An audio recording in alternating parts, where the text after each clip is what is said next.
durmummaa ishee irraa fudhate.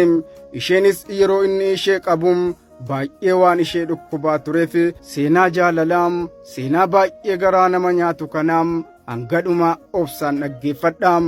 Jaalallee keef jettee maatii keerraa adda baatee beektaam. Addunyaa jaalalaa keessatti namoota hunda ta'uudhaa baatus namoonni muraasni nama jaallataniif aarsaa guddaa kaffaluum. Darbee darbee namootuma aarsaa kaffalaniif sanaan yeroon itti miidhamanis ni jiraam. Dhugaan ati eegdeem gaafa duudaa sitti gatum jireenya kee jiraachuuf amilee dhabdaam. Kuftee miidhamaafim jireenya namni siif hin hubanne jiraattaam. Seenaan intala kanaas baay'ee garaa nama nyaataam. Suuraan ani fayyadame kun garuum kan intala kanaa osoo hin taaneem suuraa biraan fayyadameem. Maqaan ishee Urjii Kadir jedhamtiim. Jaallatamuuf jaallatamuun seera uumamaa haa ta'u iyyuu maleem namuma jaallatteem miidhamteem. Intalli kun mucaa dhiiraa tokko waliin hariiroo jaalalaa keessa erga seenaniim waggaa hedduu lakkoofsisaniiru. Jaalalli isaanii jalqaba dhoksaatti eegalameem. Deemsuma deemsa keessaam ija namaa duratti mul'ataa dhufeem. Ganamaa fi galgala osoo wal hin argin hin oolanuum. Guyyaa tokko akkuma amala isaam galgala tokko ofitti waameem. Mana siree geessee utuma waliin haasa'anii taphatanuum qaama ishee tuttuqeem.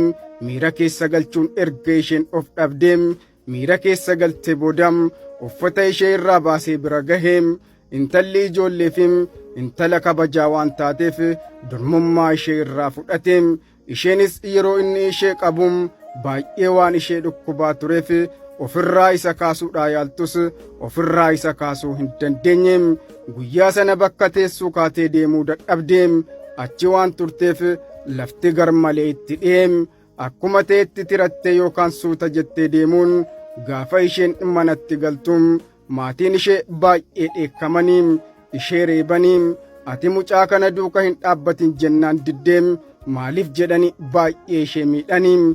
Miira ishee shakkuudhaan haati ishee kutaa isheen ciiftu dhaqxee yoo ilaaltum akka isheen ijoollummaa ishee yookaan durmummaa ishee dhabde barteem. Yeroo sanaaf callifteem bariidhaan kaateem urjii as kottu jettee maatii gidduutti waamteem.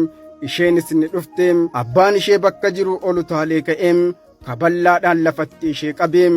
Obbolaan ishee hundumtuum achitti dabareedhaan ishee reebaniim. Miira aarii guddaadhaan abbaan ishee mana koonaaf gadhiisii bahee ittiin jedheem. Isheenis dhiifama naaf godhaa adaraa rabbiim. Adaraa Waaqayyoo jettee irra deddeebitee kadhatteem. Garuu hundumti isaaniim gadi ishee darbataniim. Mooraa jala dhaabbattee guyyaa guutuu kadhattus namni ishee dhaga'u hin argamneem.